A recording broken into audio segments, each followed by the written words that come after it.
श्रीकृष्णाय नमः। श्रीगोपीजनवल्लभाय नमः। श्रीमदाचार्यो चरणकमलेभ्यो नमः। श्रीगुसाई जी परमदयालवे नमः। श्री गुरुदेवेभ्यो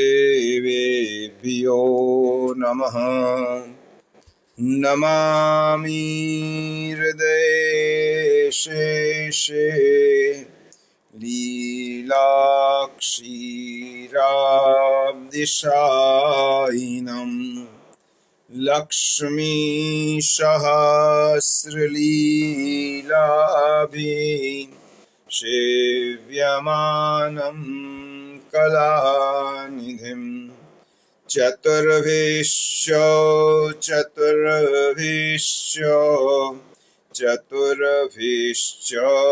त्रिभिस्तथा षड्भिर्विराजते योऽसौ पञ्चधा हृदये मम। नमो भगवते तस्मै कृष्णायाद्भूतकर्मणे रूपनामविभेदेन जगत्क्रीडति यो यतः सच्चिदानन्दरूपाय विश्वोत्पत्त्यादिहेतवे तापत्रयविनाशाय श्रीकृष्णाय वयं नुमः। सर्वात्मना प्रपन्नानां गोपीनां पोषयन् मनः तं वन्दे विठ्ठलाधीशं गौरश्याम प्रियान्वितं जन्माद्यस्य यतोऽन्वयादितरतः चार्थेष्वभिघ्नस्वराट् तेने ब्रह्महृदाय आदिकवये मुह्यन्ति यत्सूरयः तेजो वारिमृदां यथा विनिमयो यत्र त्रिसर्गो मृषा धाम्ना स्वेन सदा निरस्तकुहकं सत्यं परं धीमहि। આપણે આજે સિદ્ધાંત મુક્તાવલી નું વિવરણ કરવાનું છે, એટલા માટે આપણે બધા જ સિદ્ધાંત મુક્તાવલી શ્રી મહાપ્રભુજીના ગ્રંથનું સાથે જ પારાયણ કરીશું. આપણી પાસે પુસ્તક હોય તો સાથે બોલજો, ન હોય તો એનું શ્રવણ કરજો. નત્વા હરિમ પ્રવક્ષ્યામિ સિદ્ધાંત વિનિશ્ચયમ કૃષ્ણ સેવા સદા કાર્યા માનસી પરામતા ચેતસ્તત પ્રવણમ સેવા તત્સિદ્ધ્यै તનુવેત્તજા તતઃ સંસાર દુઃખસ્ય નિવૃત્તિર્બ્રહ્મબોધનम् પરમ બ્રહ્મ ब्रह्म तु कृष्णो हि सच्चिदानन्दकं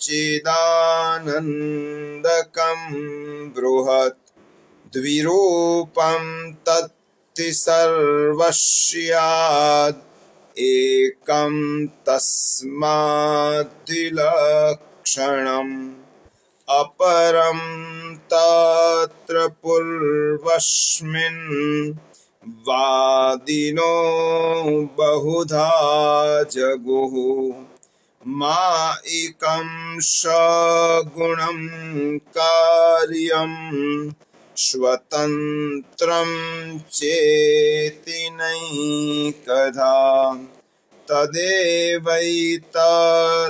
कारेण भवतीति श्रुतेर्मतम् द्विरूपं चापि गङ्गावत्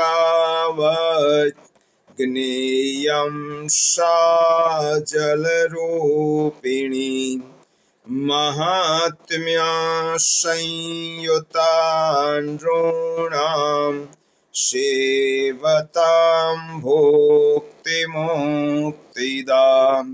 मर्यादा मार्गविधिना तथा ब्रह्मापि बोध्यताम् तत्रैव देवता मूर्तिर्भक्त्या या दृश्यते क्वचित् गङ्गायाञ्च विशेषेण प्रवाहाभेदबुद्धये प्रत्यक्षासान् सर्वेषां प्राकाम्यं स्यात् तथा जले विहिताच्च फलात् तद्धि प्रतीत्यापि विशेष्यते यथा जलं तथा सर्वं यथा शक्ता तथा बृहत् यथा देवी तथा कृष्णा तत्राप्येतद्दिहोच्यते जगत्तो त्रिविधं प्रोक्तं ब्रह्म विष्णु शिवास्ततः देवता रूपवत् प्रोक्ता ब्रह्मणीत्थं हरिर्मत कामचारस्तु लोकेऽस्मिन् ब्रह्मादिभ्यो न चान्यथा परमानन्दरूपे तु कृष्णेष्वात्मनि निश्चयः अतस्तो ब्रह्मवादेन कृष्णे बुद्धिर्विधीयताम् आत्मनि ब्रह्मरूपे तु छिद्राव्योम्निव चेतनः उपाधिनाशे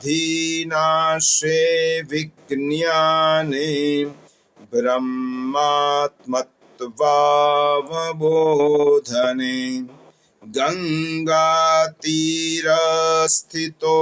यद्वद् देवतां तत्र पश्यति तथा कृष्णं परं ब्रह्म स्वस्मिन् ज्ञानी प्रपश्यति संसारी यस्तु भजते स दूरस्थो यथा तथा अपेक्षिता जलादीनाम् अभावात् तत्र दुःखभाक् तस्मात् श्रीकृष्णमार्गस्थो विमुक्तः सर्वलोकतः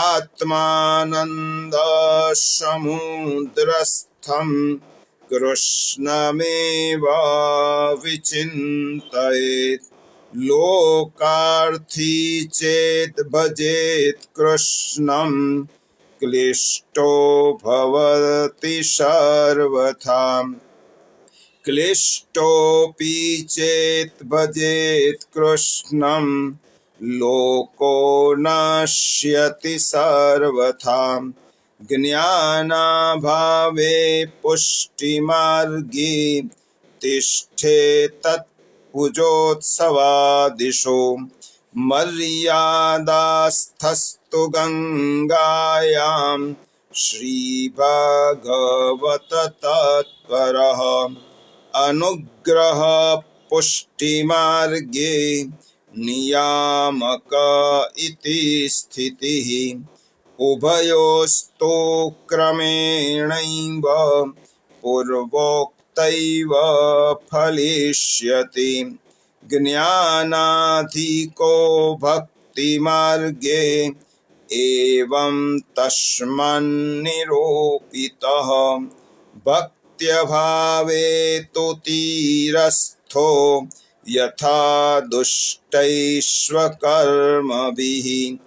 अन्यथा भावमापन्न तस्मात् स्थानाच्च नश्यति एवं स्वशास्त्र सर्वस्वं मया गुप्तं निरूपितम् एतद् बुद्ध्या विमुच्येत पुरुषः सर्वसंशयात् इति श्रीमद्वल्लभाचार्य विरचिता सिद्धान्तमुक्तावली समाप्ता। नमामि हृदये शेषे लीलाक्षीराब्धिशायिनं लक्ष्मी सहस्रलीलाभि सेव्यमानं कलानिधिं चतुर्भिश्च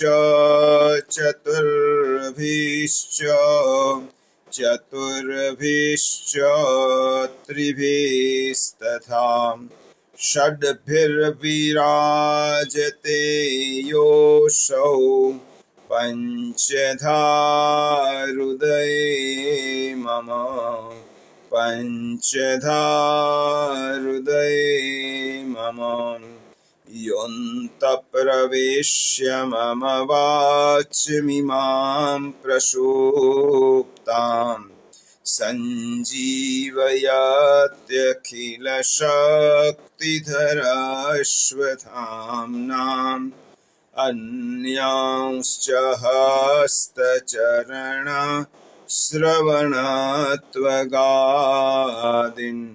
प्राणान्नमो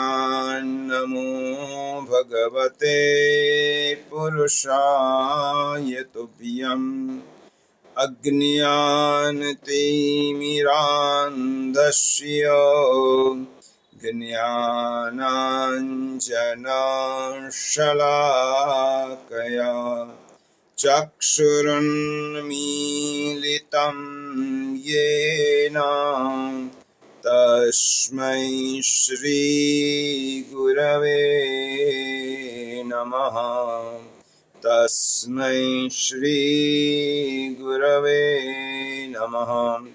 बोलिए श्री गोवर्धन नाथ की जय, श्री विठ्ठलेश्वराय की जय, श्याम सुंदर श्री यमुने महारानी की जय, श्री वल्लभाधीश की जय, श्री गोसाई जी परम दयाल की जय, श्री गोकुल नाथ की जय, श्री हरिराय महाप्रभु की जय, श्री भागवत भगवान की जय।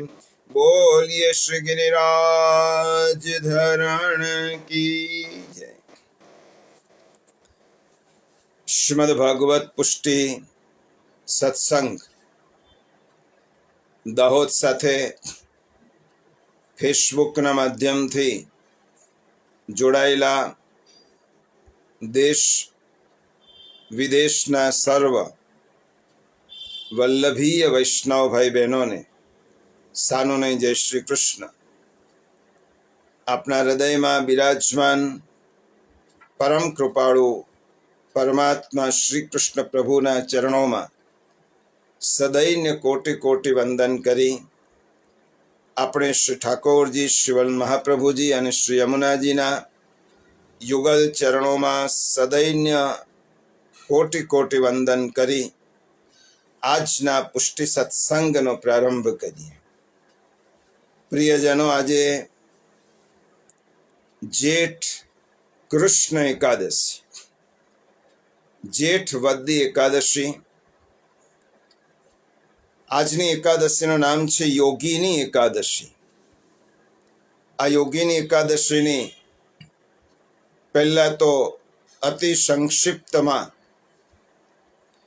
મર્યાદા માર્ગીય ભાવના એટલે પુરાણોક્ત કથાના અનુસાર આ એકાદશીના મહત્વને સમજી, તેની પુષ્ટિમાર્ગીય ભાવના સમજી અને આગામી દિવસોમાં રથયાત્રાનો જે ઉત્સવ આવે છે તેની ભાવના પણ સંક્ષેપમાં સમજી આપણે આજના સત્સંગના ક્રમમાં ષોડશ ગ્રંથ અંતર્ગત ત્રીજો ગ્રંથ એટલે સિદ્ધાંત મુક્તાવલીના તત્વનું દર્શન શ્લોક પ્રમાણે કરવાના છીએ. તો સૌથી પહેલા આજની યોગીની એકાદશીનું આખ્યાન બ્રહ્મ વૈવર્ત પુરાણમાં દર્શાવવામાં આવ્યું છે. શ્રી કૃષ્ણ પ્રભુ અને યુધિષ્ઠિર મહારાજ વચ્ચેનો સંવાદ છે. અલકાપુરીનો રાજા કુબેર પ્રખર શિવ ભક્ત હતો.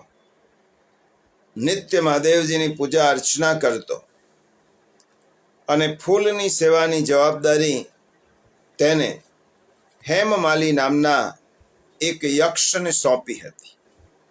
નિત્ય પૂજા માટે પુષ્પો લાવવાનું કાર્ય તે હેમમાલી યક્ષ કરતો અને યક્ષાધિપતિ કુબેર તેનાથી શિવજીનું પૂજન કરતો. હેમમાલીની પત્નીનું નામ હતું વિશાલાક્ષી અને યુવાન હતો, નવો જ પરણેલો હતો. પોતાની પત્નીમાં તે ખૂબ જ આસક્ત હોવાને કારણે એક દિવસ માનસ સરોવરથી ફૂલ લાવી અને ઘેરે જ રોકાઈ ગયો. પત્નીની સાથેના પ્રેમાલાપમાં મગ્ન હેમમાલી યક્ષાધિપતિ કુબેરને પૂજા માટે પુષ્પો આપવા જવાનું વિસરી ગયો.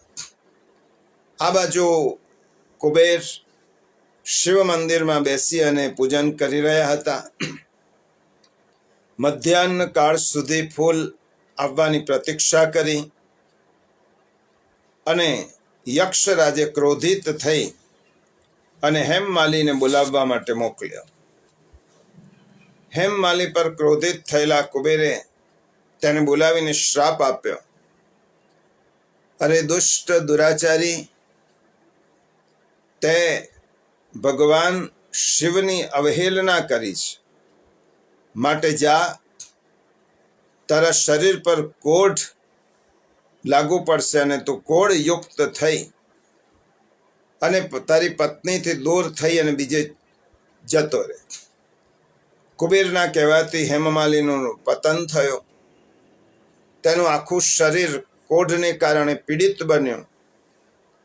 શિવ પૂજાની સેવાના પ્રભાવથી તેની સ્મરણ શક્તિ લુપ્ત થઈ નહોતી.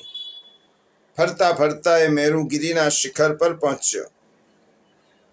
ત્યાં મુનિવર માર્કંડેજીના દર્શન થયા. આ હેમમાલી નામના યક્ષને હૃદયમાં પશ્ચાતાપ થયો કે મારી ગફલતને કારણે મહાદેવજીની પૂજામાં યક્ષાધિપતિ કુબેર પુષ્પમાલા અર્પણ કરી શક્યા નહીં. મનોમન ખૂબ જ પશ્ચાતાપ થવાને કારણે આપણા શાસ્ત્રો એમ કહે છે કે કરેલું પાપ, કરેલો અપરાધ જો ઠાકોરજીની સન્મુખ મનથી, ખરા અંતઃકરણથી જો વ્યક્તિ પશ્ચાતાપ કરે તો પ્રભુ એટલા કરુણા સાગર છે કે તેનો અપરાધ અવશ્ય ક્ષમા કરે છે.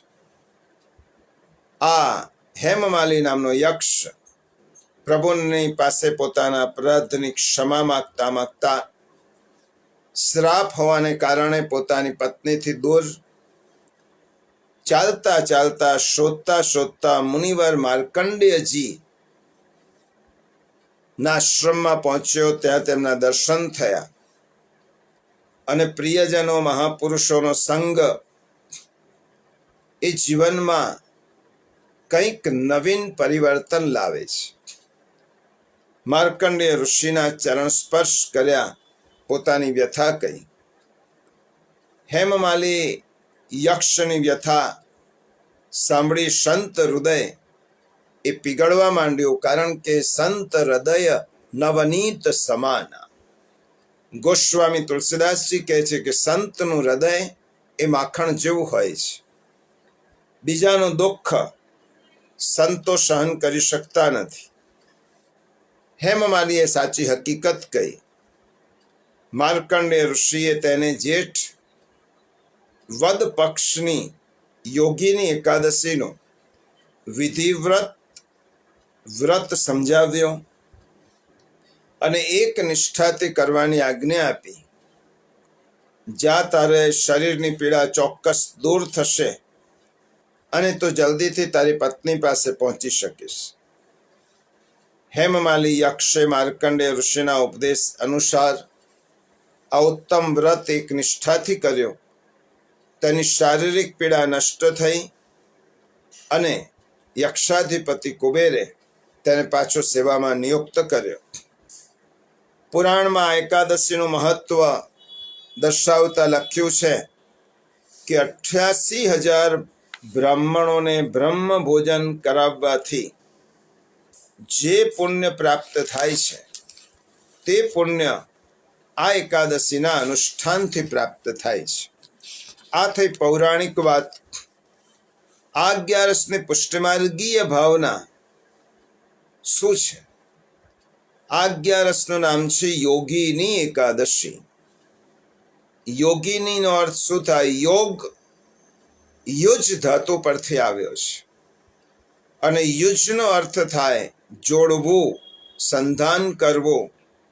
યુજ ટુ જોઈન, જે આપણને પરમ તત્વ સાથે જોડે છે તેને યોગ કહેવાય અને યોગ પરથી યોગીની શબ્દ આવ્યો.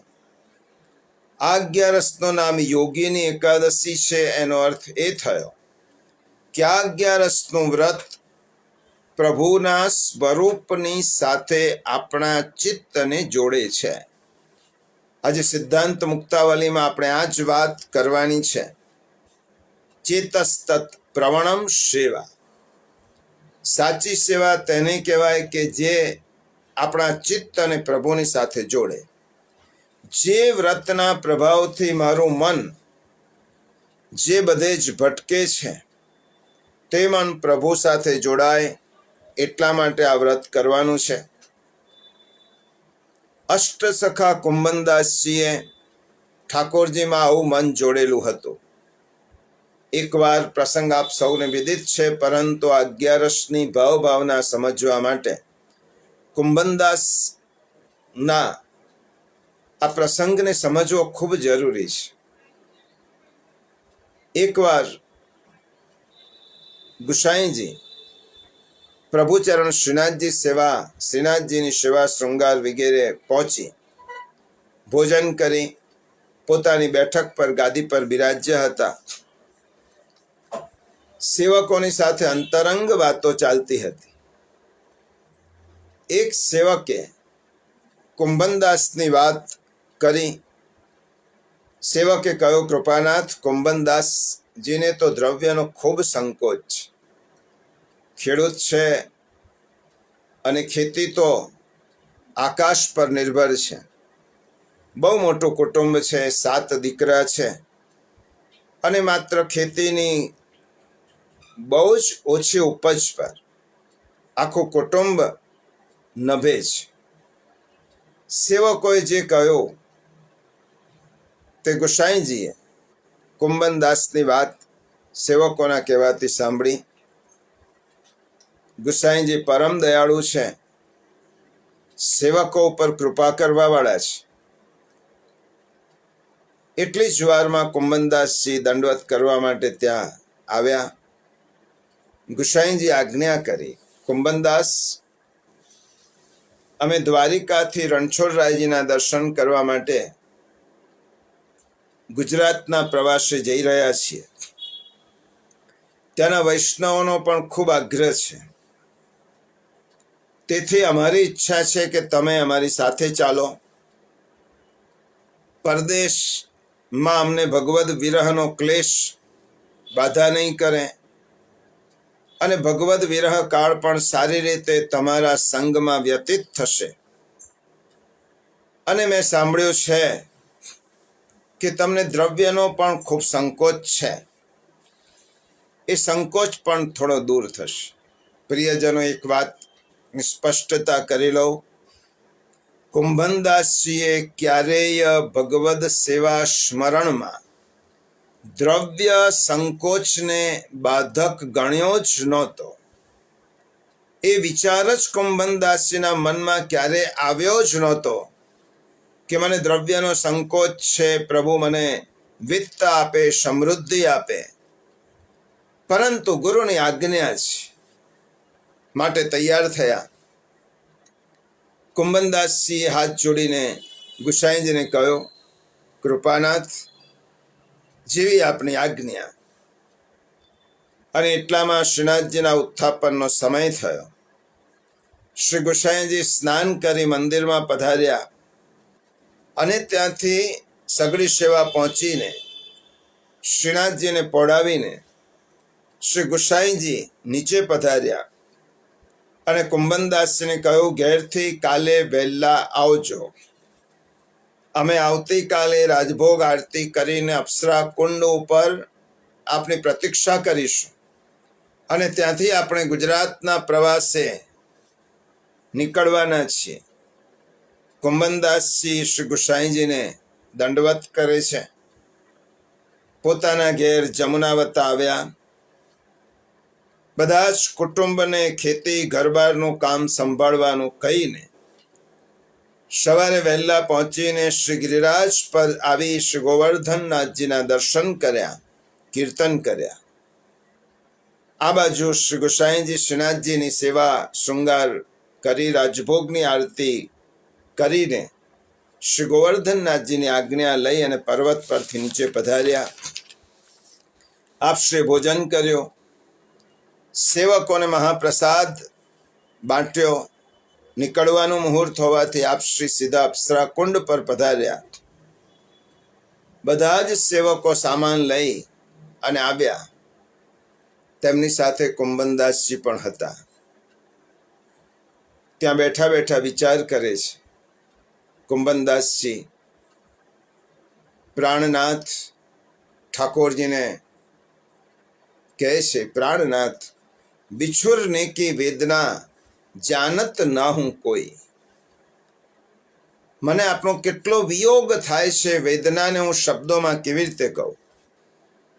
એ પ્રમાણે વિચારતા હતા ત્યાં શ્રી ઠાકોરજીના ઉત્થાપનનો સમય થયો. ગુસાઈજી પોળણમાંથી જાગ્યા. કુંભનદાસજીનો સેવાનો સમય થયો એટલે શ્રીનાથજીની ના દર્શનની સુધી આવી ભાન થયો અને પૂંછડીના એક ખૂણામાં ઊભા ઊભા કુંભનદાસજી, આંખોમાં અશ્રુધારા વહી રહી છે અને કુંભનદાસજીના મુખમાંથી આ કીર્તન સરી પડ્યું.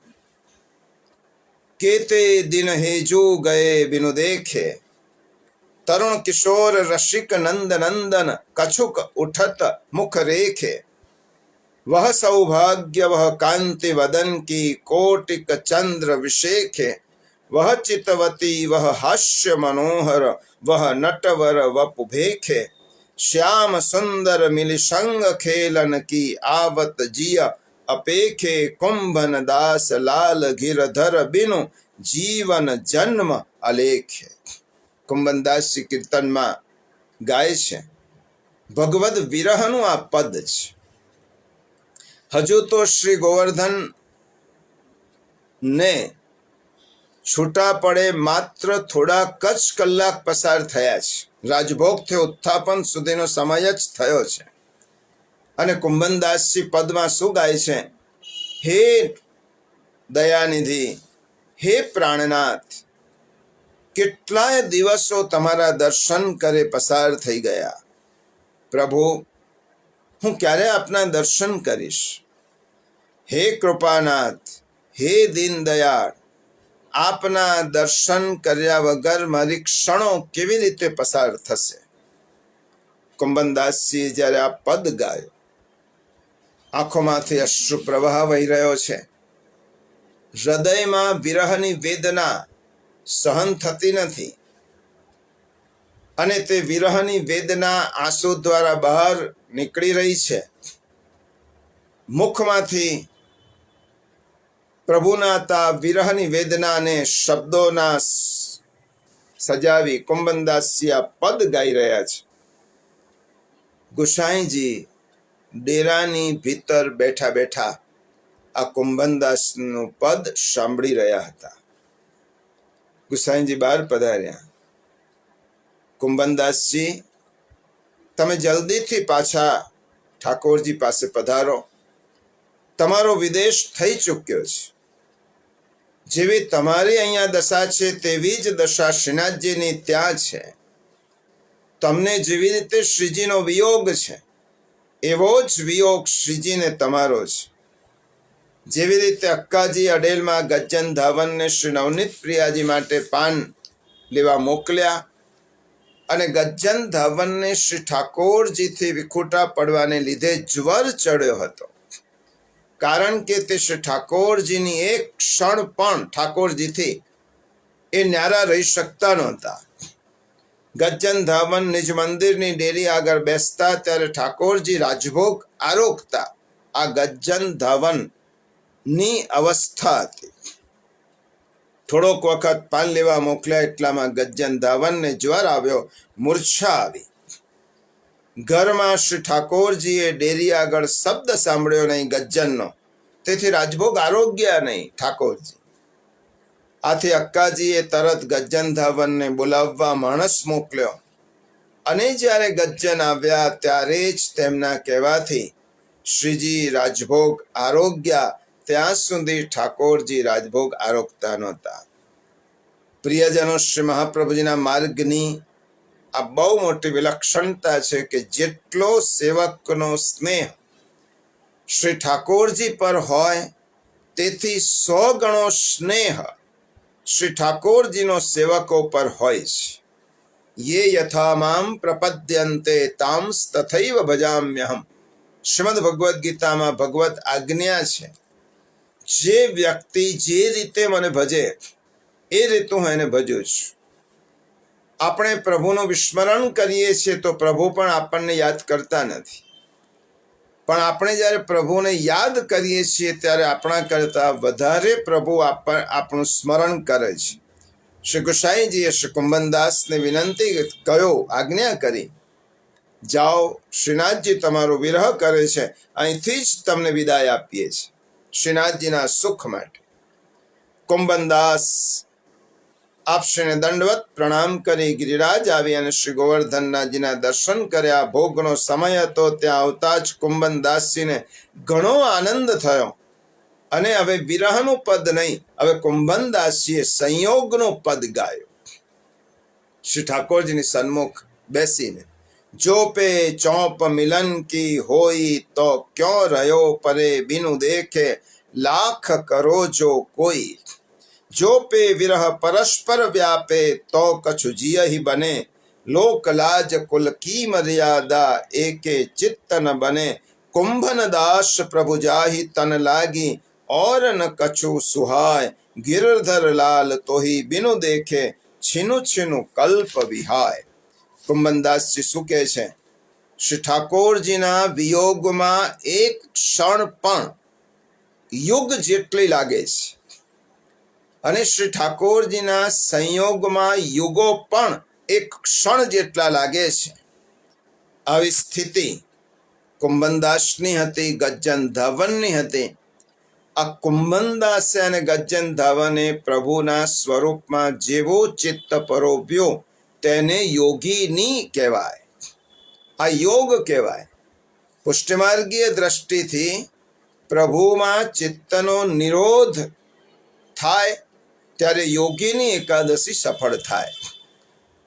અષ્ટસખા કુંભનદાસે મનને એકાગ્ર કરવાવાળી યોગ સ્થિતિ, જેને પુષ્ટિમાં વ્યસન અવસ્થા કહેવાય, તે સિદ્ધ કરી હતી. અને હૃદયની આ સેવાથી, હૃદયની આ સ્વરૂપાત્મક એકાગ્રતાથી યોગ્યોનો પ્રાકૃત યોગ દ્વારા જે સિદ્ધિ મળતી નથી તે ભગવદ કૃપાથી કુંભનદાસજીએ પ્રાપ્ત કરી હતી. એવી જ રીતે અવધૂતદાસ જે અડિંગમાં રહેતા હતા, જે કુમારિકા યુથના હતા અને શ્રી મહાપ્રભુજીના કૃપાપાત્ર હતા, તેમને પણ પ્રભુમાં ચિત્તને જોડવાની આવી સિદ્ધિ પ્રાપ્ત કરી હતી.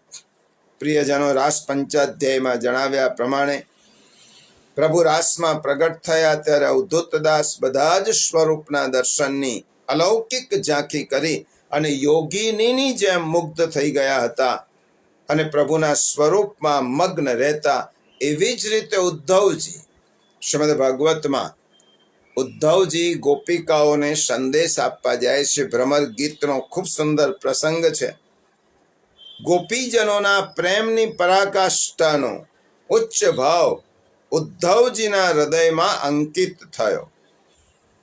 વ્રજજનોના સાક્ષાત અનુભવ વ્રજમાં કેટલાક મહિના રહીને તેમને કર્યો અને તે પરિણામે ગોપીજનોની પ્રેમ લક્ષણા ભક્તિથી તેઓ પ્રભાવિત થયા અને ઉદ્ધવજીએ આ ગોપિકાઓને યોગીની તરીકે સંબોધન કર્યું. તમે સાચા અર્થમાં યોગીની છો, એટલા માટે આજની એકાદશીનું નામ પડ્યું યોગીની એકાદશી. ઉદ્ધવજીએ ગોપિકાઓને આ સંબોધન કરી તેમની ચરણ રજ પોતાના મસ્તક પર પધરાવી. ઉદ્ધવજી ગોપિકાઓને ગુરુ ગણે છે અને મહાપ્રભુજીની આજ્ઞા છે કે અસ્મિન માર્ગે સ્વામિન્ય એવ ગુરવઃ. આ માર્ગમાં તો સ્વામીનીઓ જ આપણા ગુરુ છે. આ યોગીની એકાદશીના પાવન પ્રસંગે આપણે પણ ઠાકોરજીના ચરણોમાં નિવેદન કરીએ કે પ્રભુ, અમારું ચિત્ત પણ આપના સ્વરૂપમાં આ ભગવદીઓની જેમ જોડાય ત્યાં સુધી યોગીની એકાદશી આપણે કરવાની. પ્રિયજનો, નજીકમાં જ રથયાત્રાનો ઉત્સવ આવે છે. આ રથયાત્રાની ભાવના આપણે સમજી લેવી જોઈએ. આ રથયાત્રાનો ઉત્સવ પ્રાચીન છે, શાસ્ત્રોક્ત છે. પુષ્ટિમાર્ગમાં પછી તે ઉત્સવ આવ્યો છે. આ રથયાત્રાનો ઉત્સવ એક એવો ઉત્સવ છે કે જે મર્યાદા માર્ગની પરિપાટીથી આપણે ત્યાં આવ્યો છે. પ્રાચીન પદ્ધતિ એવી હતી કે દેવાલય નિર્માણ કરવાની. દેવાલય ગામમાં રહેતો, દેવાલયમાં બિરાજતા દેવ ગામનો રાજા ગણાતો, ગામનો નાયક ગણાતો. અને તે વખતે બધાને દર્શન આપવા માટે એક દિવસ દેવાલયમાં બિરાજતા દેવ સ્વયં રથમાં બેસી અને લોકોની પાસે આવતા.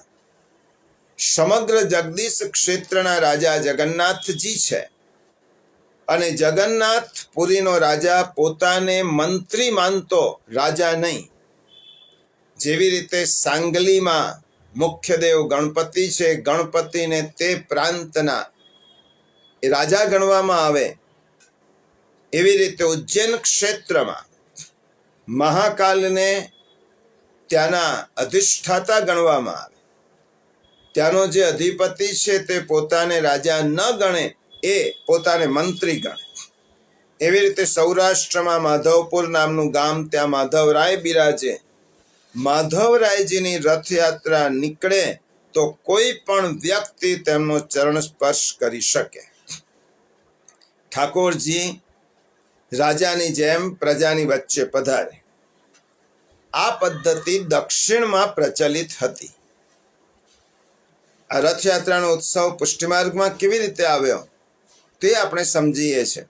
શ્રી ગુસાઈજી જગન્નાથજી પધાર્યા ત્યારે ત્યાંના લોકોનો ઉત્સાહ જોઈ મનોરથ થયો કે આપણા ઘરના ઠાકોરજીને પણ રથમાં પધરાવી અને આપણે ઉત્સવ કરીએ તો કેવું. ત્યારે ગુસાઈજી પ્રભુ ચરણે મનમાં નક્કી કર્યું કે આપણા ઠાકોરજીને ઉત્સવના રથયાત્રાના દિવસે રથમાં બિરાજમાન કરવાના. પરંતુ પુષ્ટિ પ્રભુ યાત્રામાં બહાર પધારતા નથી. એ હવેલીમાં જ પોતાના જ ઘરમાં ઠાકોરજીનો રથ ફેરવવામાં આવે. શા માટે? આપણા ઠાકોરજી ગામના રાજા નહીં, આપણા ઘરના રાજા છે. આપણે ઠાકોરજીને સમગ્ર ગામના ગણતા નથી, મારા ઘરના અધિપતિ છે. આપણે ત્યાં નિજ સેવાને મહત્વ છે. ઠાકોરજીના પુષ્ટ કરેલા ઠાકોરજીની ગૃહ સેવાને શ્રી મહાપ્રભુજીએ મહત્વ આપ્યું છે. માટે મારો ઠાકોર એ મારો છે. જો એને ગામના બનાવી દઈશ તો એ બધાના થઈ જશે, અને બધાના થશે તો કોઈના નહીં રહે. પણ ઘરના એટલે મારા, અને મારા એટલે બીજા કોઈના નહીં. મર્યાદા માર્ગમાં ભગવાન બધાના છે, અને પુષ્ટિ માર્ગમાં ઠાકોરજી સ્વકીય છે, મારા જ. જ્ઞાન માર્ગ એમ કહે છે કે ભગવાન બધાના છે, અને ભક્તિ માર્ગ એમ કહે છે પ્રભુ મારા છે. જ્યારે મમત્વ આવશે, મારાપણું આવશે, ત્યારે ઠાકોરજીની સાથેનું આપણું એટેચમેન્ટ એટલું વધશે. માટે આપણા ઠાકોરજીની યાત્રા આપણે ઘરમાં જ કાઢીએ છીએ. ઘરની બહાર ક્યારેય ઠાકોરજીની યાત્રા નથી નીકળતી. આ કેટલી મોટી વાત છે, કેટલો મોટો સિદ્ધાંત છે. જેની પાસે મોટા ઘરની સગવડ હોય, જેમાં ઠાકોરજી નિજ મંદિર, તિબારી, ડોલ તિબારી, ચોક વગેરે બધું હોય, તો રથયાત્રાના દિવસે ઠાકોરજી નિજ મંદિરમાંથી તિબારીમાં પધારે, ત્યાંથી પાછા ચોકમાં પધારી અને ચોથા ભોગ પછી પાછા નિજ મંદિરમાં પધારી જાય. નિજ મંદિર એ યશોદાજીનું ઘર છે, ચોક એ ગિરિરાજજી છે, અને ડોલ તિબારી એ વૃંદાવન છે. આ રીતે આપણા ઘરમાં જ આપણા વ્રજની ભાવના કરીને આપણે ઠાકોરજીને રથમાં ફેરવીએ છીએ. આપણે ગામમાં શ્રી ઠાકોરજીને નથી ફેરવતા, કારણ કે આપણો ઠાકોર એ આપણો છે, ઘરનો છે. આપણે ત્યાં વ્રજમાં હાવ બિલાવની વાત આવે છે, અને શ્રી ઠાકોરજી ઘરની બહાર ન જાય માટે હાવ બિલાવ કરડશે તેમ યશોદા મૈયા તેમને ડરાવતા હતા. અને આપણે ત્યાં ખબર છે, દૂર ખેલત જીન જાવો લલાટે, બન મેં બેઠે હાવ બિલાવ. ઠાકોરજીએ કહ્યું કે મૈયા, મેં તો ક્યારેય હાવ બિલાવ જોયો જ નથી.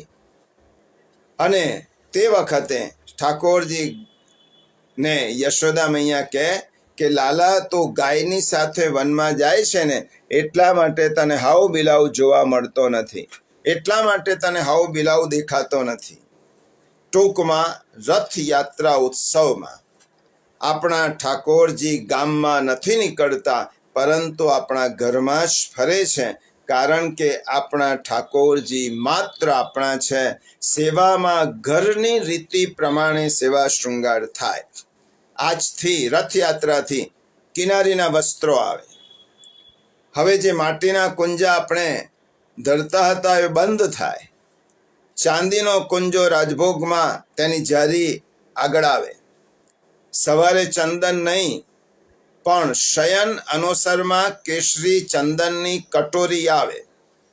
ઘરની સેવામાં અનુકૂળતા પ્રમાણે સામગ્રી થાય, રથની ભાવના કરવી, શક્કર ટેટીના બીજની સામગ્રી કરી નાની નાની 16 ગોટી કરી 4 4 એમ 4 ભોગની ભાવના કરી અને ઠાકોરજીને તે ધરાવવાની આ રથયાત્રા ઉત્સવની આ ભાવનાને સમજી અને પ્રિયજનો, આપણે હવે આજના સત્સંગમાં જે 16 ગ્રંથનો પ્રારંભ કર્યો છે એ સત્સંગના માધ્યમથી આપણે શ્રી વલ્લભના નામાત્મક સ્વરૂપને, આધિદૈવિક સ્વરૂપને ઓળખવાનો પ્રયત્ન કરીએ છીએ. 16 ગ્રંથ એ શ્રી વલ્લભ ગીતા છે. અને વલ્લભ ગીતા એટલા માટે કે મહાપ્રભુજીએ પોતાના હૃદયના ભાવોને, સિદ્ધાંતોને કોઈક સેવકને નિમિત્ત બનાવી અને તે પ્રગટ કર્યા છે. અને ઠાકોરજી અને શ્રી વલ્લભની કૃપાથી આપણે તેના તત્વના દર્શનને સમજવાનો પ્રયત્ન કરીએ છીએ. પ્રિયજનો, શ્રી વલ્લભના નામાત્મક સ્વરૂપ રૂપ 16 ગ્રંથમાં પ્રવેશવા માટે બેની કૃપા ખૂબ જરૂરી છે. શ્રી વલ્લભની કૃપા અને શ્રી યમુનાજીની કૃપા. શ્રી વલ્લભની કૃપા પ્રાપ્ત કરવા માટે આપણે ગુસાઈજી રચિત શ્રી સર્વોત્તમ રસપાન કર્યું અને યમુનાષ્ટકના રસપાન દ્વારા શ્રી યમુનાજીની કૃપા પ્રાપ્ત કરી. અને તેથી હવે આપણે દાવા સાથે કહી શકીએ કે શ્રી વલ્લભની વાણી એમની કૃપાથી અમને ધીમે ધીમે સમજાશે. કારણ કે ગુસાઈજી મહારાજની આજ્ઞા છે કે તદુક્તમ અપિ દુર્બોધમ સુબોધમ સ્યાત યથા તથા. શ્રી વલ્લભ કૃપા કરે તો દુર્બોધ પણ સુબોધ થઈ જાય. અને શ્રી મહાપ્રભુજીએ શ્રી યમુનાષ્ટકમાં ભક્તિ રૂપિણી શ્રી યમુના મહારાણીજીના ભાવપૂર્વક અને આનંદપૂર્વક સ્તુતિ કરી અને આપણને પણ તેવું કરવા માટે પ્રેર્યા. ત્યારબાદ આપણે ગયા 11ના સત્સંગમાં બાલબોધનો આપણે સાર જોયો. કારણ કે આપણે 16 ગ્રંથના આગળના ગ્રંથોનું વિગતે વિવેચન સમજવું હતું માટે બાલબોધ ગ્રંથમાં 4 પુરુષાર્થ પૈકી મોક્ષ પુરુષાર્થનો વિચાર શ્રી વલ્લભે સમજાવ્યો, સર્વ ગ્રંથોનો સાર કયો. અને હવે આચાર્ય ચરણ પોતાના સ્વકીય મતને પ્રગટ કરી રહ્યા છે સિદ્ધાંત મુક્તાવલી નામના ગ્રંથમાં. બાલબોધમાં શાસ્ત્રોનો મત વ્યક્ત કર્યો અને સિદ્ધાંત મુક્તાવલી ગ્રંથમાં આચાર્ય ચરણ પોતાનો મત પ્રગટ કરી રહ્યા છે. શ્રી મહાપ્રભુજીના આ ગ્રંથનું નામ કેટલું સુંદર છે, સિદ્ધાંત મુક્તાવલી. સિદ્ધાંત એટલે સિદ્ધાંત, મુક્તા એટલે મોતી, સિદ્ધાંતો રૂપી મોતીની માળા. સિદ્ધાંતોના મોતી જેમાં પરોવાયેલા છે તેવી મુક્તા એટલે મોતીની માળા. પુષ્ટિ સિદ્ધાંતોના એક સિદ્ધાંત રૂપી મોતીને આ ગ્રંથમાં શ્રી વલ્લભે પરોવ્યા છે. માટે આ ગ્રંથનું નામ છે સિદ્ધાંત મુક્તાવલી. 16 ગ્રંથનો વલ્લભ ગીતાનો 3જો ગ્રંથ સર્વોત્તમ સ્તોત્રમાં શ્રી વલ્લભના 2 નામ ગુસાઈજીએ કયા, સાકાર બ્રહ્મવાદ સ્થાપક અને માયાવાદ નિરાકર્તા. આપણે સાંભળ્યું છે, વાંચ્યું છે કે શ્રી મહાપ્રભુજીએ બ્રહ્મવાદની સ્થાપના કરી, માયાવાદનું ખંડન કર્યું અને બ્રહ્મવાદનું નિરૂપણ કર્યું. આ સાંભળ્યા પછી પણ આપણે તેનો અર્થ જાણતા નથી. આપણે બોલીએ છીએ ખરા કે બ્રહ્મવાદની સ્થાપના કરી અને માયાવાદને દૂર કર્યો, ખંડન કર્યું. પણ માયાવાદ એટલે શું, બ્રહ્મવાદ એટલે શું, આ સમજણ નથી. શ્રી આચાર્ય ચરણે બ્રહ્મવાદના એ બધા જ સિદ્ધાંતો જેના દ્વારા માયાવાદનું ખંડન કર્યું છે તે સિદ્ધાંતો આ સિદ્ધાંત મુક્તાવલી ગ્રંથમાં સમજાવ્યા છે. દ્વિતીય ગૃહના યોગી શ્રી ગોપેશ્વરજી મહારાજ આજ્ઞા કરે છે કે બ્રહ્મસૂત્ર અણુભાષ્યમાં આચાર્ય શ્રીએ અધિભૌતિક મતનું સ્થાપન કર્યું. બ્રહ્મસૂત્ર અણુભાષ્ય શ્રી મહાપ્રભુજી રચેલ અધિભૌતિક મતનું સ્થાપન કર્યું. નિબંધમાં આધ્યાત્મિક મતનું સ્થાપન કર્યું. સુબોધિનીજીમાં અધિદૈવિક મત દર્શાવ્યા. ષોડશ ગ્રંથમાં આપશ્રીએ સ્વમતનું નિરૂપણ કર્યું, પોતાનો મત શું છે તેનું નિરૂપણ કર્યું. પરંતુ સિદ્ધાંત મુક્તાવલી ગ્રંથમાં સ્વ સિદ્ધાંતનું નિરૂપણ કર્યું છે. બાલબોધ ગ્રંથમાં જીવ વિચારિત મોક્ષની ચર્ચા કરી. હવે ઈશ્વર વિચારિત મોક્ષ પુરુષાર્થ કેવો હોય, ઈશ્વર વિચારિત પુરુષાર્થ અને જીવ વિચારિત પુરુષાર્થ પૈકી કયો પુરુષાર્થ એ મહત્વનો છે તેની વાત મહાપ્રભુજીએ પોતાના સિદ્ધાંત મુક્તાવલી ગ્રંથમાં કરી છે. સેવકની સાચી જિજ્ઞાસા જોઈ અને આદરપૂર્વક પૂછાયેલો પ્રશ્ન જોઈ ગુરુ પ્રસન્ન થાય છે.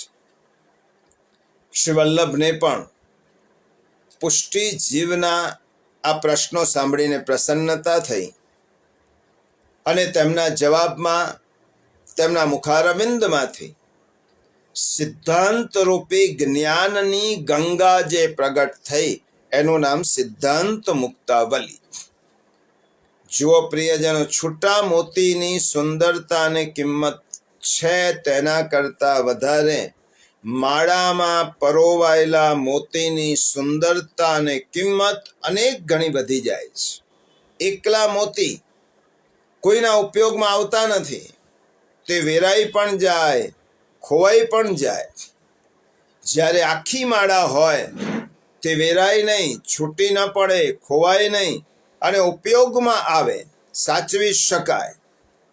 એટલા માટે સેવામાં આપણે ઠાકોરજીને એકલું પુષ્પ ધરાવતા નથી, આપણે માલા સિદ્ધ કરી અને ઠાકોરજીને ધરાવીએ છીએ. માલા એ શું છે, એનો ભાવ કયો છે? વ્રજ ભક્તોનો ભાવ છે. માળા એ વ્રજ ભક્તોના ભાવથી, અને જે સોયથી આપણે પરોવીએ છીએ તે દૂતિકા છે. આ સોય એ એક વ્રજ ભક્ત અને ઠાકોરજીનો સંદેશ એ જ એક વ્રજ ભક્ત બીજા વ્રજ ભક્તને પહોંચાડે છે. એટલા માટે આપણે ત્યાં પુષ્પમાલા ધરાવાય. શ્રી વલ્લભે પોતાના સિદ્ધાંતોને મોતીની માળાનું રૂપ આપી અને પ્રસ્થાપિત કર્યો કે આ સિદ્ધાંતો મોતી જેવા કિંમતી તો છે જ, પણ તે વેર વિખેર નથી, એકબીજા સાથે ગૂંથાયેલા છે, સંકળાયેલા છે. ગીતામાં 7મા અધ્યાયમાં ભગવાને આની ઉપમા આપી છે કે આખું વિશ્વ મારામાં સૂત્રે મણિગણા ઇવ, સૂત્રની જેમ આખું વિશ્વ મારામાં પરોવાયેલું છે. શ્રી મહાપ્રભુજીએ સિદ્ધાંત મુક્તાવલીમાં આચાર અને વિચાર બંને સમજાવ્યા છે.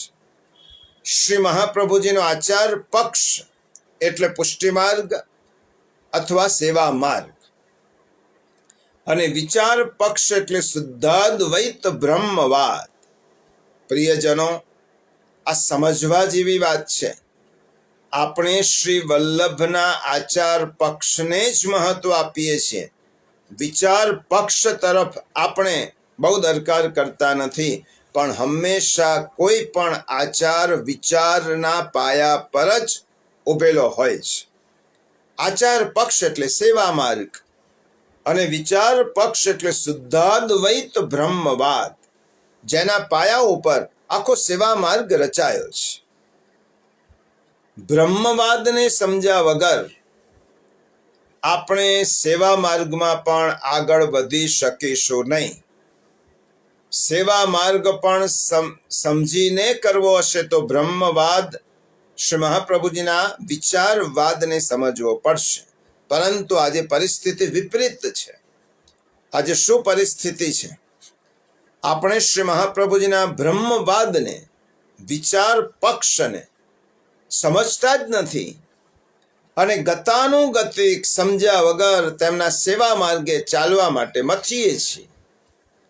અને એટલા માટે આપણને કોઈક લેખકની નવલકથા, આપણને કોઈક નિર્દેશકનું પિક્ચર આપણને ચલિત કરી દે છે.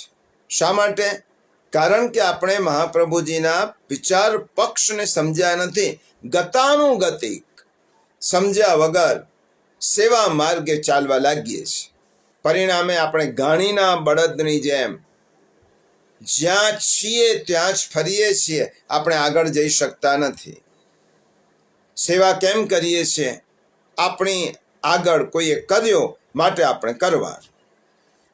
સેવા કેમ કરવાની? આપણી સંતતિ આપણને પ્રશ્ન પૂછે, આપણી યુવા પેઢી પ્રશ્ન પૂછે કે સેવા કેમ કરવાની? તો આપણે એમ કહીએ છીએ કે મારી સાસુ કરતી હતી એટલા માટે હું કરું છું, પિતા કરતા હતા એટલા માટે હું કરું છું. સેવા કેમ કરવાની? શા માટે કરવાની? આપણી પાસે આપણી યુવા પેઢીને, આવતી પેઢીને સંતોષ આપી શકીએ તેવો કોઈ જવાબ આપણી પાસે નથી. કારણ કે આપણે વલ્લભના વિચાર પક્ષને સમજ્યા નથી. અને શા માટે હું કરું છું એટલે તારે કરવાની, હું સેવા કરું છું એવી રીતે તારે સેવા કરવાની. આગળથી આવ્યો, પાછળ આપણે અનુસર્યું. ગતાનું ગતિકો લોક ન લોક પારમાર્થિક. જ્યાં ગતાનુગતિકતા આવી, પરંપરા આવી, ત્યાં બુદ્ધિ બંધ થઈ જાય છે. એકે કર્યું, બીજાએ પ્રાચીન પદ્ધતિ આપણે સમજ્યા વગર અપનાવી. પ્રિયજનો, જો આપણી પાસે ભાવિ પેઢીને સમજાવવા માટે, કન્વિન્સ કરવા માટે યોગ્ય જવાબ નહીં હોય તો હવેની ચાલાક, હોશિયાર અને સ્માર્ટ પેઢી, આપણી સંતતિ આપણું આંધળું અનુકરણ નહીં કરે. જો આપણા માર્ગની પ્રણાલીને આપણે આગળ લઈ જવી હશે તો શા માટેનો જવાબ આપણી પાસે હોવો જોઈએ. આપણી પાસે શા માટે સેવા? અને બધા જ જવાબ શ્રી મહાપ્રભુજીએ પુષ્ટિ માર્ગના આચાર પક્ષમાં આપેલા છે. અને મહાપ્રભુજીની આજ્ઞા છે, શાસ્ત્રમ અવગત્ય મનોવાક દેહૈ શ્રી કૃષ્ણ સેવ્ય સ્મર્તવ્યશ્ચ. આ મહાપ્રભુજીની આજ્ઞા છે. શાસ્ત્રને જાણીને, સિદ્ધાંતને સમજીને મન, વાણી અને શરીરથી શ્રી કૃષ્ણ સેવા સ્મરણ કરવા જોઈએ. આચાર્ય ચરણની આજ્ઞા છે, શાસ્ત્રમ અવગત્ય મનોવાક દેહૈ શ્રી કૃષ્ણ સેવ્ય સ્મર્તવ્યશ્ચ. શાસ્ત્રોને ધ્યાનમાં રાખી બહુ મહત્વની વાત આજની પેઢી માટે શ્રી આચાર્ય ચરણે કહી છે. આપણી આવતી પેઢીને શા માટે પ્રશ્નનો જવાબ આપ્યો છે શ્રી મહાપ્રભુજીએ? આપણે ભલે નથી આપતા, કારણ કે આપણે મહાપ્રભુજીના વિચાર પક્ષને સમજ્યા જ નથી, એને કોઈ વાર સમજવાનો પ્રયત્ન જ નથી કર્યો. અને એટલા માટે સેવા શા માટે, સ્મરણ શા માટે, ઠાકોરજીની જ સેવા શા માટે, અન્યની કેમ નહીં? આ બધા જ પ્રશ્નોનો તાર્કિક શાસ્ત્રીય જવાબ સિદ્ધાંત મુક્તાવલી ગ્રંથમાં આચાર્ય ચરણે આપ્યો છે. આ બધાનો જવાબ આપ્યો છે, જેના ઉપર આખી ઇમારત સ્થિર છે. હવે આ ગ્રંથની રચના ક્યારે થઈ, કોના નિમિત્તે થઈ, ક્યાં થઈ તે જાણવું જરૂરી છે. તો આ ગ્રંથ વિક્રમ સંવત 1555 જતીપુરા શ્રી ગિરિરાજ બાવાની તળેટીમાં અચ્યુતદાસ સનોઢિયા નિમિત્તે આ ગ્રંથ રચાયો. પ્રસંગ એવો છે કે શ્રી મહાપ્રભુજી પ્રથમ યાત્રા કરતા કરતા વ્રજમાં પધાર્યા. તે વખતે મહાપ્રભુજીનું વય 15-16 વર્ષની આસપાસ હશે. ગિરિરાજ ગોવર્ધનજીની નાથજીની તળેટીમાં આપનો મુકામ હતો. એક દિવસ આપનો મેળાપ અચ્યુતદાસ સનોઢિયા નામના એક વિરક્ત બ્રાહ્મણ સાથે થયો. તેઓ સનોઢિયા બ્રાહ્મણ હતા. વિરક્ત અવસ્થામાં વ્રજમાં રહેતા હતા. શ્રી મહાપ્રભુજીનો દૈવી પ્રભાવ જોયો અચ્યુતદાસ. શ્રી મહાપ્રભુજીના સ્વરૂપને જોઈને અચ્યુતદાસને થયો કે હું વિરક્ત છું, વ્રજભૂમિમાં ફરું છું, ભ્રમણ કરું છું, અને ઠાકોરજીની કૃપાથી જ મને જાણે આવા કઈ દૈવી પુરુષનો સંગ થયો છે. અને ખેંચાયા, પાસે જઈને બેઠા, શરણે લેવા માટે વિનંતી કરી. કૃપાનાથ, હું વ્રજભૂમિમાં વિરક્ત અવસ્થામાં ફરું છું, પરંતુ આપના જેવા દૈવી પુરુષને આજે મેં પ્રથમવાર જોયા છે. આપ મને શરણે લો. દૈવી જીવ હોવાથી શ્રી મહાપ્રભુજીએ તેમને બ્રહ્મ સંબંધ કરાવ્યો, શરણમાં લીધા. અચ્યુતદાસે બ્રહ્મ સંબંધ પછી પોતાનું કર્તવ્ય પૂછ્યું. શ્રી મહાપ્રભુજીએ વિચાર કર્યો, અચ્યુતદાસ વિરક્ત છે, ઘર પરિવાર નોકરી ધંધો નથી, અને સદા વિરક્તિમાં વ્રજમાં વિચરણ કરે છે. આ સ્થિતિમાં તેઓ ઘર બાર વસાવી ઠાકોરજીની તનુજા અને વિત્તજા સેવા તો કરી શકશે નહીં. તેથી અચ્યુતદાસને આજ્ઞા કરી, તમે શ્રીનાથજીની સેવા કરો. શ્રી મહાપ્રભુજી આજ્ઞા કરી, શ્રીનાથજીની સેવા કરો. અચ્યુતદાસે શ્રી મહાપ્રભુજીને દંડવત કરીને વિનંતી કરી કે મહારાજ, મારા ઉપર તો એવી કૃપા કરો કે હું એકાંતમાં બેસીને કોઈ પણ પ્રકારના સાધન વગર ઠાકોરજીની સેવા કરી શકું અને મારું મન તેમાં પરોવાય. શ્રી મહાપ્રભુજી અચ્યુતદાસ પર કૃપા કરી પોતાનું ચરણામૃત તેમને આપ્યું. અચ્યુતદાસે તેનું પાન કરી તે જલવાળા હાથ તેમની આંખો પર, તેમના મસ્તક પર અને હૃદય પર લગાવ્યા. પ્રિયજનો, પુષ્ટિ માર્ગમાં જ્યારે કોઈ પણ પ્રસાદી વસ્તુ આપણને ઠાકોરજીની હોય કે ગુરુ દ્વારા આપવામાં આવે ત્યારે પહેલાં આંખો પર લગાવીએ, મસ્તક પર લગાવીએ, હૃદય પધરાવીએ. શા માટે? આંખો પર એટલા માટે કે આંખોમાં કોઈ વિકાર ન પ્રવેશે. મસ્તક પર એટલા માટે લગાડીએ કે આપણી વિચાર શુદ્ધિ થાય. અને હૃદય પર એટલા માટે લગાવીએ કે આપણી ભાવ શુદ્ધિ થાય, આપણા ચિત્ત ચક્ષુ ખુલી જાય. અચ્યુતદાસે જ્યારે આ પ્રસાદી ગ્રહણ કરી તેમના ચિત્ત ચક્ષુ ખુલી ગયા. ઠાકોરજીની લીલાઓનો અનુભવ થવા લાગ્યો, જેવો સુરદાસજીને થયો તો. દસમ સ્કંદ, શ્રીમદ ભાગવતના 10મ સ્કંદની અનુક્રમણિકા સાંભળીને મહાપ્રભુજી દ્વારા જેવો પરમાનંદાસજીને થયો હતો, એવો અનુભવ અચ્યુતદાસ સનોઢિયાને થયો.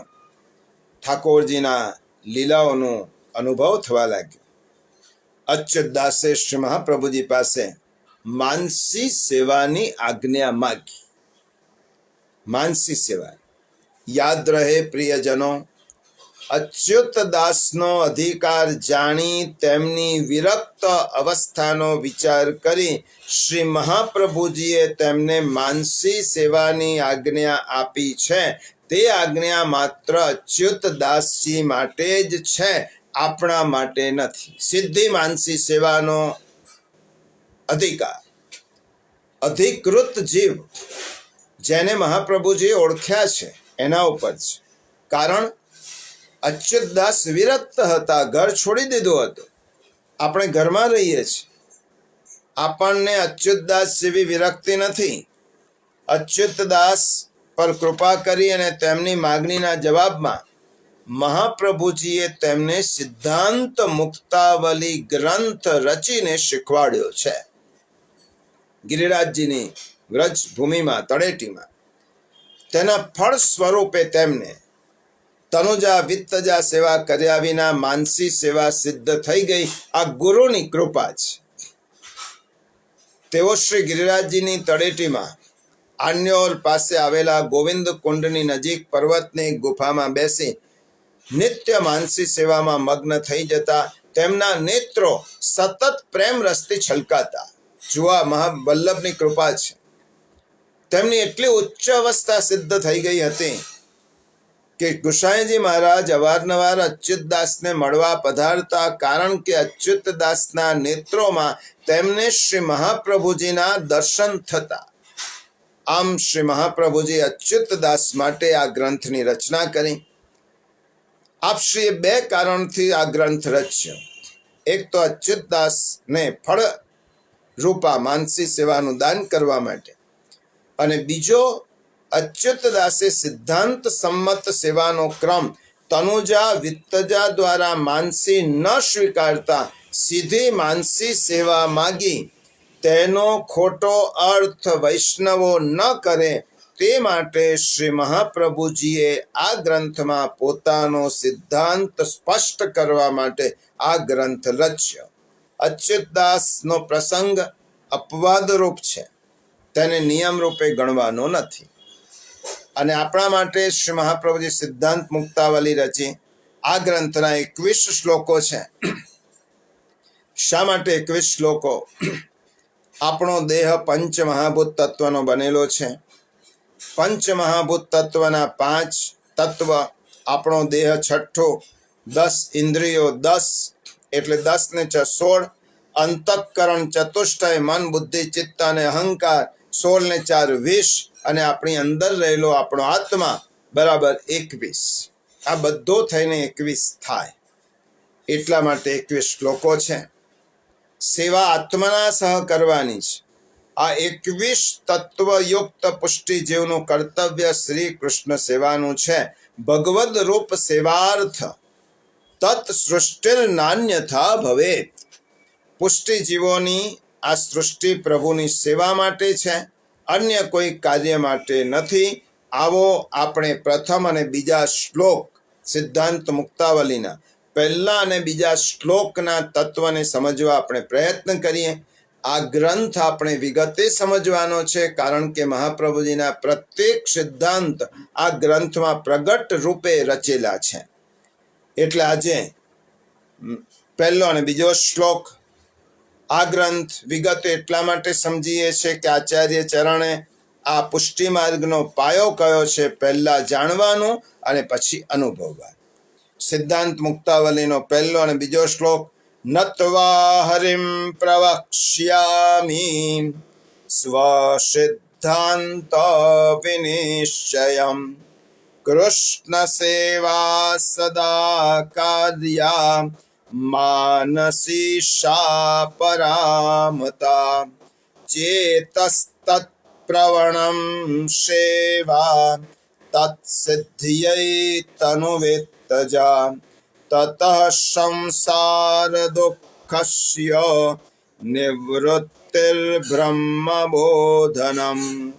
મહાપ્રભુજી શું કહે છે? નત્વા એટલે નમન કરીને હરિને, પ્રવક્ષ્યામી કહું છું, સ્વસિદ્ધાંત મારા પ્રતિપાદિત કરેલા સિદ્ધાંત, વિનિશ્ચયમ એટલે નિશ્ચયપૂર્વક, કૃષ્ણ સેવા શ્રી કૃષ્ણની સેવા, સદા એટલે સર્વદા, કાર્ય એટલે કરવી, માનસી એટલે માનસી, સા એટલે તે સેવા ઉત્તમ મનાઈ છે. પહેલા શ્લોકનો અનુવાદ એવો થાય કે શ્રી હરિને નમસ્કાર કરીને હું નિશ્ચયપૂર્વક સ્વસિદ્ધાંત જે મેં પ્રતિપાદિત કરેલા છે તે સિદ્ધાંતને હું કહું છું, સદા સર્વદા શ્રી કૃષ્ણની સેવા કરીને શ્રી કૃષ્ણ જ સેવા કરવા યોગ્ય છે એમ માનસી સેવા ઉત્તમ મનાઈ છે. અને પછી બીજા શ્લોકમાં કહ્યું ચિત્ત, ચેત એટલે ચિત્ત, તત એટલે તે ભગવાનમાં, પ્રવણ એટલે આસક્ત કરીને સેવા સિદ્ધિ માટે, તનુવિત્તજા શરીર અને ધનથી, તત એટલે પછી સંસાર દુઃખસ્ય સંસારના દુઃખની, નિવૃત્તિ એટલે સમાપ્તિ, અને બ્રહ્મબોધનમ બ્રહ્મનું જ્ઞાન થાય છે. ચિત્ત એ શ્રી કૃષ્ણમાં તત્પર થઈ જાય તેની સિદ્ધિ માટે, તનુ વિત્તજા એટલે શરીર અને ધનથી સેવા સાધન રૂપ કરીને તે પછી સંસારના અહમતા મમતા રૂપ દુઃખમાંથી નિવૃત્તિ અને બ્રહ્મનું બોધન થાય છે. હવે આ શ્લોકને સમજીએ.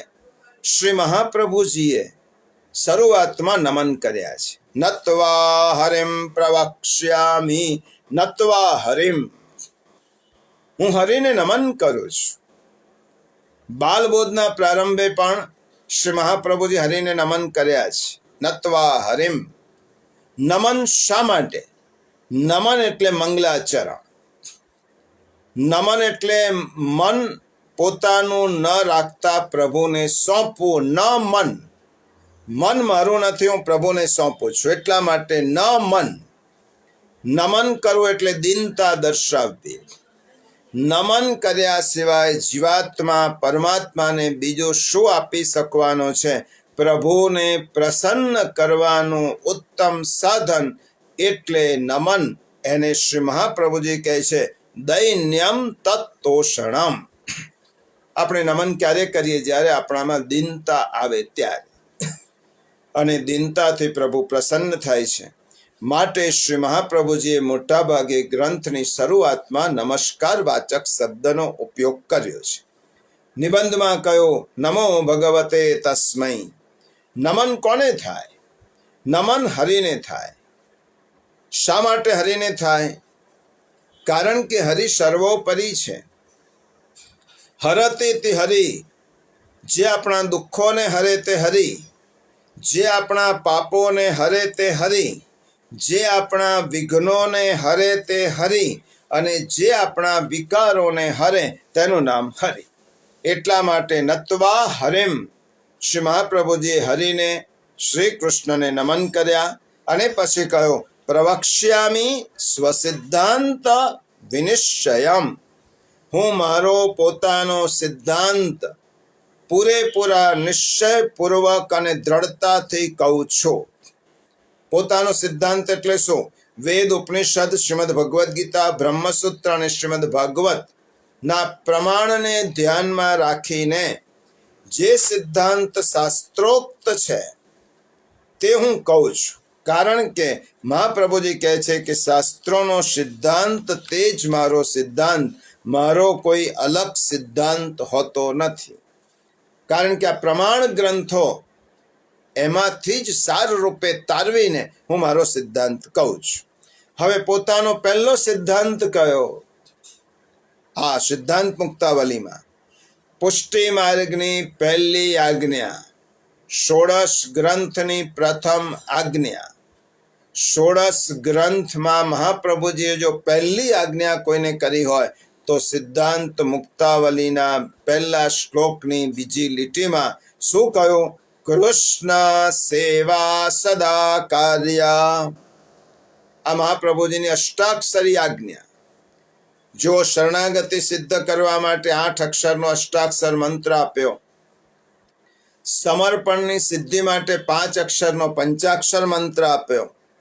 હવે શરણાગતિ અને સમર્પણ યુક્ત જીવન જીવવા માટે આપણા ગુરુ તરીકે શ્રી આચાર્ય ચરણે આપણને 8 અક્ષરની આજ્ઞા કરી. તમે મને ગુરુ માનો છો તો સાંભળી લો, મારી પહેલી આજ્ઞા કૃષ્ણ સેવા સદા કાદ્યા. હંમેશા કૃષ્ણની સેવા કરવી જોઈએ. પુષ્ટિ માર્ગની પાયાની આજ્ઞા, પહેલી આજ્ઞા. શ્રી મહાપ્રભુજીએ પ્રભુ સેવા કે હરિસેવા કેમ ન કહી અને કૃષ્ણ સેવા કહી? જો મંગલાચરણમાં તો નત્વા હરિમ, હરિમ શબ્દ વાપર્યો, પણ જ્યારે આજ્ઞા કરવાની આવી ત્યારે કૃષ્ણ સેવા સદા કાર્ય. શા માટે કૃષ્ણ શબ્દ વાપર્યો? પ્રિયજનો, પ્રભુ શબ્દ દુનિયાના મોટા માણસ માટે પણ વપરાય. આપણે કોઈ બહુ મોટો હોય, પ્રભુ એમ કહીએ. જેની પાસે પ્રભુતા છે તેને પ્રભુ શબ્દ એના માટે પણ વપરાય. ઈશ્વર શબ્દ જેની પાસે ઐશ્વર્ય છે તેના માટે પણ વપરાય. પ્રભુ કે ઈશ્વર શબ્દમાં પૂર્ણતઃ પૂર્ણ પુરુષોત્તમનો બોધ થતો નથી. હરિ શબ્દ પણ વિષ્ણુ માટે વપરાય. અને હરિ શબ્દમાં ઊંડે ઊંડે પણ એવી ભાવના છે, હરિ મારા દુઃખો દૂર કરે, હરિ મારા પાપો દૂર કરે. સત્વ ગુણના દેવતા પણ હરિ ગણાય. જ્યારે કૃષ્ણ શબ્દ પુષ્ટિ પુરુષોત્તમ પ્રભુ માટે જ વપરાયેલો શબ્દ છે. આ કૃષ્ણ શબ્દ ભગવાનના 10 અવતારોમાં કૃષ્ણ અવતારી છે. વ્યુહ, કલા કે અંશરૂપ અવતારો છે, પરંતુ કૃષ્ણ અવતારી છે. મહર્ષિ વેદવ્યાસે ભાગવતમાં એમ કહ્યું કે એ તે ચાંશ કલા યુક્ત કૃષ્ણસ્તુ ભગવાન સ્વયં. કૃષ્ણ એ ભગવાન છે. વેદોમાં કૃષ્ણને રસો વૈ સહ કહ્યો. આ કૃષ્ણ એ પૂર્ણાનંદ છે, પૂર્ણ સાગર છે. એવા કૃષ્ણ નામથી શ્રી મહાપ્રભુજી આજ્ઞા કરી, કૃષ્ણ સેવા સદા કાર્યા. સિદ્ધાંત મુક્તાવલીમાં શુદ્ધાદ્વૈત બ્રહ્મવાદના સિદ્ધાંતો સમજાવ્યા છે. તે સમજાવતા પહેલા ગ્રંથની શરૂઆતમાં જ આપે મુક્તા માળાના પેન્ડલ રૂપે એક ઉત્તમ આજ્ઞા નિજ સેવકોને કરી છે, અને તે આજ્ઞા એટલે કૃષ્ણ સેવા સદા કાર્યા. આ આજ્ઞામાં બે શબ્દો છે, કૃષ્ણ અને સેવા. આ બે શબ્દો સાંભળીએ તો ઘણું બધું સમજાય. શ્રી વલ્લભે સેવાની વ્યાખ્યા, સેવા એટલે શું, સેવાના પ્રકારો કેટલા, સેવા શા માટે જરૂરી છે, સેવાનું ફળ શું છે, આ બધું જ આ ગ્રંથમાં કહ્યું. શ્રી વલ્લભે સેવાની વ્યાખ્યા એક ચરણના અડધા ચરણમાં કરી બતાવી. ચેતસ્તત પ્રવણમ સેવા. જો બીજા શ્લોકમાં વલ્લભે આ સેવાની વ્યાખ્યા કરી. કૃષ્ણની સેવા કરવી જોઈએ, સદા કરવી જોઈએ. પણ સેવા કોને કહેવાય? ચિત્તને કૃષ્ણમાં પરોવવું, તેનું નામ સેવા. શ્રી કૃષ્ણમાં પરોવવું આપણા મન. આ રીતે જોતા સેવા એટલે ચિત્તને કૃષ્ણમાં પરોવવાની ક્રિયા. અને એ રીતે સમજતા સેવા ક્રિયાત્મક હોવા કરતા ભાવાત્મક વધારે છે. કારણ કે સેવાનો સીધો સંબંધ આપણા ચિત્ત સાથે છે. અલબત્ત સેવા માટેનો ભાવ સાચવવા ક્રિયા પણ જરૂરી છે. સેવાની શરૂઆતમાં ક્રિયાની પ્રાધાન્યતા રહે છે, અને જેમ જેમ ધીમે ધીમે ભાવ વધતો જાય, ક્રિયાત્મક અંશ ઓછો થતો જાય, અને ભાવ વિભોર બનેલું ચિત્ત કૃષ્ણના સ્વરૂપમાં પરોવાઈ જાય, પછી તો મન વડે જ સેવા થાય. તેને માનસી સેવા કહે. માનસી સા પરામતા. પણ માનસી સેવા સિદ્ધ કરવા માટે સેવાની શરૂઆત કરવી પડે. સેવાની શરૂઆત ક્રિયાથી થાય. અને સેવાના બે ક્રિયાત્મક સ્વરૂપો છે, બે સાધનો છે. એક તનુજા અને બીજી વિત્તજા. માનસી તો પછી ફલાત્મક સેવા છે. માનસી સેવાની સિદ્ધિ માટે વૈષ્ણવે પહેલા, મેં શરૂઆતમાં કહ્યું, માનસી સેવાની સીધી આજ્ઞા અચ્યુતદાસ સનોડિયાને શ્રી મહાપ્રભુજીએ અપવાદ રૂપે કહી છે. કારણ કે અચ્યુતદાસ વિરક્ત હતા, ઘર બહાર તજીને વ્રજમાં વિચરણ કરતા હતા. એટલા માટે અપવાદ રૂપે માનસીનો આજ્ઞા તેમને કરી છે. પરંતુ આપણા જેવા સર્વસામાન્ય વૈષ્ણવો માટે મહાપ્રભુજીની આજ્ઞા છે કે માનસિક સેવા સિદ્ધ કરવી હોય તો વૈષ્ણવે પહેલા તનુ વિત્તજા સેવાથી તેની શરૂઆત કરવાની હોય છે. તનુજા સેવા એટલે વૈષ્ણવના પોતાના શરીર વડે કરવામાં આવતી સેવા. પોતાના શરીરથી કરવામાં આવતી સેવા, તનથી થતી સેવા. ભક્તરાજ અંબરીશ, મહાન પુષ્ટિભક્ત શેઠ પુરુષોત્તમ દાસ પોતે જાતે નંદાલયમાં બુહારી કરતા, પ્રભુના ભોગ માટે સામગ્રી સિદ્ધ કરતા, પ્રભુ માટે જલ ભરી લાવતા. આ બધી સેવા તેઓ પોતે અને જાતે પોતાના શરીર વડે કરતા. બીજા પાસે કે કોઈને ધન આપીને કરાવતા નહોતા. પોતાના તનથી કરેલ સેવાને તનુજા સેવા કહેવાય. શા માટે તનુજા સેવા કરવાની? તનુજા સેવા કેમ કરવાય? પ્રભુની પાસે જીવાત્માને જવા માટે બે મોટા પ્રતિબંધ છે, અહમતા અને મમતા. આ બે મોટા પ્રતિબંધ છે. દામોદર લીલામાં બે આંગળ દોરડો ખૂટ્યો, એનો અર્થ જ મહાપ્રભુજીએ કર્યો છે. જીવાત્મા જ્યાં સુધી અહમતા અને મમતાની ગ્રંથિથી છૂટતો નથી, ત્યાં સુધી પ્રભુને પ્રાપ્ત કરી શકતો નથી. પ્રભુ બંધાય ક્યારે? અહમતા અને મમતા છૂટે ત્યારે. અહમતા અને મમતા, તન એ જીવનો અહમતામય વિષય છે. તન એટલે હુંનો વિનિયોગ પ્રભુ સેવામાં કરવાથી અહમતા છૂટે અને તદીયત્વ પામે. એટલા માટે તનુજા સેવા. શરીરના બધા અંગોનો ઉપયોગ કૃષ્ણ સેવા માટે કરવામાં આવે ત્યારે તનુજા સેવા કરેલી ગણાય. ફરી કહું છું, આપણા શરીરના બધા જ અંગનો, બધી જ ઇન્દ્રિયોનો ઉપયોગ કૃષ્ણ સેવા માટે કરવામાં આવે ત્યારે તનુજા સેવા કહેવાય. તનુજા સેવા જો તેના સાચા સ્વરૂપે અને તેનો ભાવ સમજીને કરવામાં આવે તો સેવા કરનારની બધી ઇન્દ્રિયોના બધા વ્યવહારો પ્રભુમય બની જાય છે. કૃષ્ણો ભૂત્વા કૃષ્ણમ યજેત, શાસ્ત્ર કહે છે. તેની આંખ પ્રભુના સ્વરૂપને જ નિહાળે, તેના કાન પ્રભુના ગુણગાન જ સાંભળે, તેની વાણી પ્રભુના ગુણગાનનું ગાન કરે અને તેના મનમાં સદૈવ પ્રભુનું સ્મરણ રહ્યા કરે. જે વૃત્રાસુર ચતુશ્લોકીમાં પહેલા શ્લોકમાં વૃત્રાસુરે કહ્યું છે.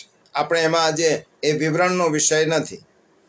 જ્યારે આપણી ઇન્દ્રિયો કૃષ્ણ માટે જ વપરાય ત્યારે તનુજા સેવા થાય. બધા જ અંગો, બધી જ ઇન્દ્રિયો આપણી પ્રભુ માટે વપરાય ત્યારે આપણો અહમ દૂર થાય અને ઇન્દ્રિયોનો નિરોધ થાય અને સંસાર પ્રત્યે વિરક્તિ થાય.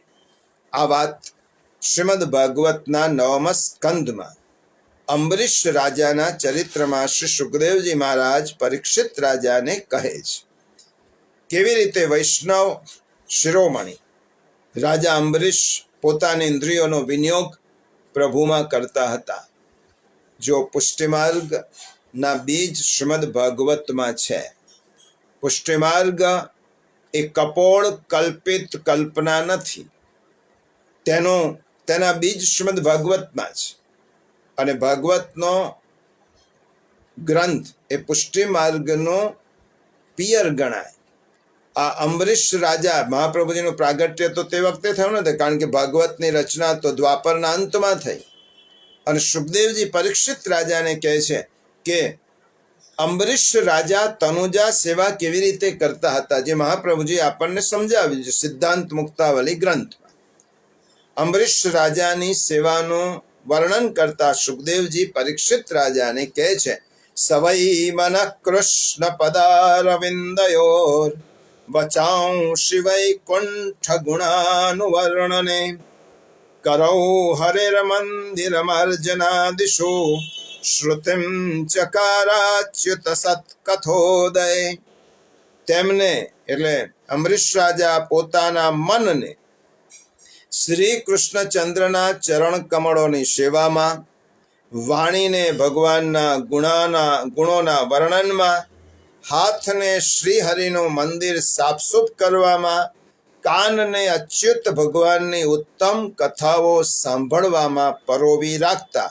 અને પછી કહ્યું, મુકુંદ લિંગાલય દર્શને દ્રશૌ તદભૃત્ય ગાત્ર સ્પર્શેંગ સંગમમ ગ્રાણંચ તત્પાદ સરોજ સૌરભે શ્રીમત્તુલસ્યા રસનામ તદર્પિતે. તેમણે પોતાના બંને નેત્રોને મુકુંદ ભગવાનના અને તેમના મંદિરોનું દર્શન કરવામાં, નાસિકા ભગવાનના ચરણ કમલો પર ચઢેલા તુલસીની દિવ્ય સુગંધ લેવામાં અને રસના એટલે જીભનો ઉપયોગ ભગવાનને અર્પણ કરેલા નૈવેદ્યનો પ્રસાદ લેવા માટે કરતા હતા. અને પછી કહ્યું, પાદૌ હરે ક્ષેત્ર પદાનુદલ્પણે શિરો ઋષિકેશ પદાભિવંદને કામંચ દાસ્યેન તુ કામ કામ્યયા તવોત્તમ શ્લોક જનાશ્રયારતિ. અંબરીશ રાજાના ચરણ ભગવાનના તીર્થ ક્ષેત્રો વગેરેની પદયાત્રા કરતા અને મસ્તકથી ભગવાનના ચરણ કમલોની વંદના કરતા. આમ રાજા અંબરીશે પવિત્ર કીર્તિ ભગવાનના નિજજનોને પ્રાપ્ત થતો ભગવત પ્રેમ પ્રાપ્ત થાય તે માટે માલા, ચંદન વગેરે ભોગ સામગ્રી ભગવાનની સેવામાં સમર્પિત કરી દીધી હતી. આનો અર્થ શું થાય? શ્રી ભાગવતની વાત છે અને શ્રી મહાપ્રભુજી આપણને તે સમજાવ્યું છે. આવું થાય ત્યારે બે ફળ મળે. બીજો શ્લોક છે, તત સંસાર દુઃખસ્ય નિવૃત્તિ બ્રહ્મબોધનમ. સંસારના દુઃખોમાંથી નિવૃત્તિ મળે અને બ્રહ્મ સ્વરૂપનું જ્ઞાન થાય. આ વિત્તજા સેવા અને વિત્ત તનુજા સેવાથી આ ફળ મળે. અને વિત્તજા સેવા એટલે વિત્ત એ જીવનો મમતાનો વિષય છે. વિત્ત એટલે ધન. આ ધન કોણ? ધન ભગવાનનું, આપણું નહીં. ઈશાવાસ્યમ ઇદમ સર્વમ યત કિંચિત જગત્યાન જગત. વૈષ્ણવ પોતાના વિત્ત વડે જ પ્રભુની સેવા કરે, પદ્મનાભ દાસ જેવા વિરલાની જેમ. તેનું નામ વિત્તજા સેવા. કોઈને વિત્ત આપીને તેની પાસે સેવા કરે તો તે વિત્તજા કરાવે તો તે વિત્તજા સેવા ન કહેવાય. બીજાને ધન આપીને તેના દ્વારા પ્રભુ સેવા કરાવવાથી તે વિત્ત સેવા થતી નથી. આ મહાપ્રભુજીની આજ્ઞા છે. પણ તેનાથી સેવા કરાવનારનો અહંકાર વધે છે. તમારા બદલે બીજો કોઈ સેવા કરે તો તમારું ચિત્ત પ્રભુમાં કેવી રીતે ચોંટે? જેને ભૂખ લાગી હોય એને જ ખાવું પડે. તો કોઈની પાસે ધન આપીને આપણે સેવા કરાવીએ તો આપણું ચિત્ત ભગવાનમાં કેવી રીતે ચોંટે? અને જો ચિત્ત પ્રભુમાં ન ચોંટે તો સેવા આપણે કરી છે એમ કેવી રીતે કહેવાય? તેનાથી ઉલટું પોતાના જ ધનથી પોતે જ સેવા કરીએ ત્યારે તનુજા વિત્તજા સેવા થાય. તેનાથી બે વસ્તુ આપણને મળે. ચિત્ત પ્રભુમાં ચોંટે અને વિત્ત પ્રત્યેની આપણી મમતા દૂર થાય. આ પહેલા આપણે બ્રહ્મ સંબંધ નિવેદન કરીને પોતાનું બધું પ્રભુને સમર્પિત કર્યું છે. હવે બધું જ ધન પ્રભુનું છે તો એવો દ્રઢ ભાવ મનમાં સ્થાપીને એ ધનનો વિનિયોગ પ્રભુ સેવામાં કરવામાં આવે ત્યારે વિત્તજા સેવા થઈ ગણાય. આ રીતે વિત્ત પ્રત્યેની મમતા નાશ પામે અને તે જ્યારે નાશ પામે ત્યારે આપણે તત સંસાર દુઃખસ્ય, બીજો શ્લોક ને બીજી લીટી, તત સંસાર દુઃખસ્ય નિવૃત્તિ બ્રહ્મબોધનમ.